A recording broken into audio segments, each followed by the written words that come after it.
Kisah Sunan Bonang yang berdakwah dengan gamelan dengan karya seni. Sunan Bonang menyebarkan ajaran Islam di Jawa. Sunan Bonang adalah salah satu wali songo yang populer dengan cara berdakwahnya. Sunan Bonang lahir pada tahun 1465 dan wafat di usianya 60 tahun atau tepatnya pada tahun 1525. Ayahnya juga merupakan salah satu wali songo yakni Sunan Ampel, sedangkan ibunya adalah putri dari Arya Teja, Bupati Tuban yakni Nyai Ageng Manila. Sejak kecil beliau sudah mendapatkan pendidikan nilai-nilai Islam. Kecerdasan dan keuletannya dalam menuntut ilmu menjadikannya orang yang menguasai banyak hal, mulai dari ilmu fikih, usuluddin, tasawuf, seni, sastra, arsitektur, hingga bela diri seperti pencaksilat. Sunan Bonang sebenarnya bukan merupakan nama asli. Nama asli beliau adalah Raden Maulana Makdum Ibrahim. Penamaan Sunan Bonang ternyata ada asal-usulnya. Raden Maulana Makdum Ibrahim yang suka berdakwah dengan menyisipkan unsur seni di dalamnya ini ternyata menciptakan sebuah alat musik tradisional yang berbentuk mirip dengan gong. Hanya saja ukurannya kecil karena hanya seukuran piring saja. Alat musik tersebut kemudian dinamakan dengan nama alat musik bonang. Sekarang masyarakat lebih suka menyebutnya dengan nama gamelan Jawa. Awalnya alat ini memiliki 6 buah gong kecil yang diletakkan di atas bingkai kayu. Tapi sekarang jumlahnya bisa lebih dari 6 karena ada yang mencapai belasan. Dari sinilah beliau mendapatkan nama julukan sebagai Sunan Bonang. Sunan Bonang berdakwah dengan menggunakan musik yang dialunkan lewat gamelan buatannya. Hal ini bukan tanpa alasan. Beliau memilih untuk berdakwah dengan musik supaya mudah diterima oleh masyarakat Jawa pada masa itu tanpa adanya paksaan. Perjalanan berdakwah beliau dimulai dari kota Kediri, Jawa Timur. Saat itu beliau mendirikan sebuah langgar atau musola yang berlokasi di pinggir sungai Brantas, tepatnya di desa Singkan. Setelah berdakwah di sana, Sunan Bonang lalu melanjutkan dakwahnya ke Demak, Jawa Tengah. Saat di Demak, beliau tinggal di desa Bonang. Konon, beliau juga mendapat julukan sebagai Sunan Bonang karena lama bermukim di desa ini.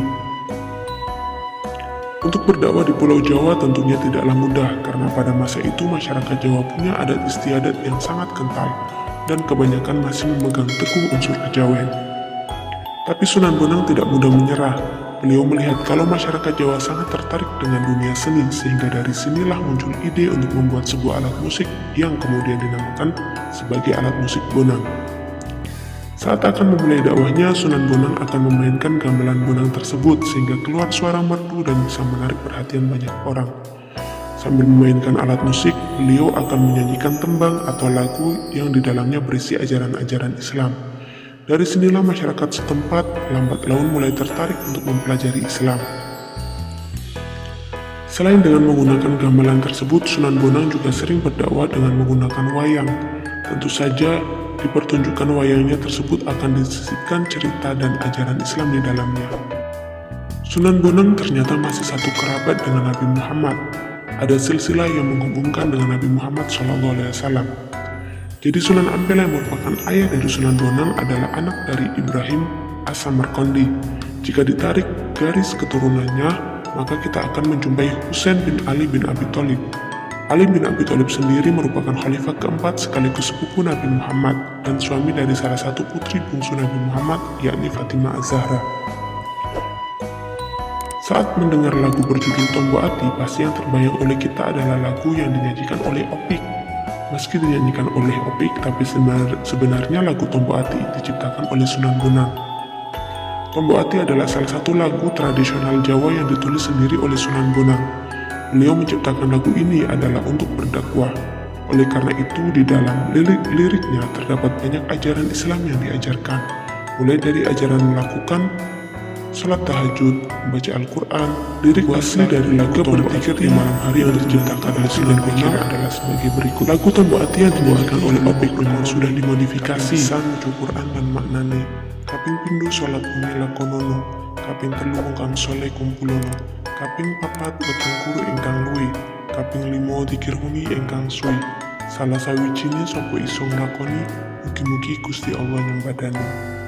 Untuk terjemahan dari lirik lagu Tombo Ati yang ke bahasa Jawa di atas adalah: obat hati itu ada 5 perkaranya. Yang pertama baca Quran dan maknanya, yang kedua sholat malam dirikanlah, yang ketiga berkumpulan dengan orang soleh, yang keempat berbanyaklah berpuasa, yang kelima zikir malam perpanjanglah. Salah satunya siapa bisa menjalani, semoga Gusti Allah mencukupi. Selain gamelan Bonang dan lagu Tombo Ati, Sunan Bonang ternyata juga memiliki sebuah karya sastra yang berjudul Suluk Wujil. Karya sastra ini diakui sebagai salah satu karya sastra terbesar yang ada di Indonesia. Hal ini dikarenakan dalam karya sastra ini terdapat banyak pesan tentang kehidupan antar manusia, kehidupan budaya yang ada di Jawa serta Indonesia, dan pastinya kehidupan beragama. Suluk Wujil ini dibuat antara abad ke-15 hingga 16. Uniknya, karya sastra ini berupa tembang atau lirik lagu. Awalnya Suluk Wujil ini disimpan di Universitas Leiden, Belanda. Tapi setelah Indonesia merdeka, naskahnya dipindahkan ke Museum Nasional yang kini bernama Perpustakaan Nasional Jakarta. Itulah sejarah singkat mengenai Sunan Bonang yang berdakwah dengan gamelan. Semoga informasi di atas bisa menambah pengetahuan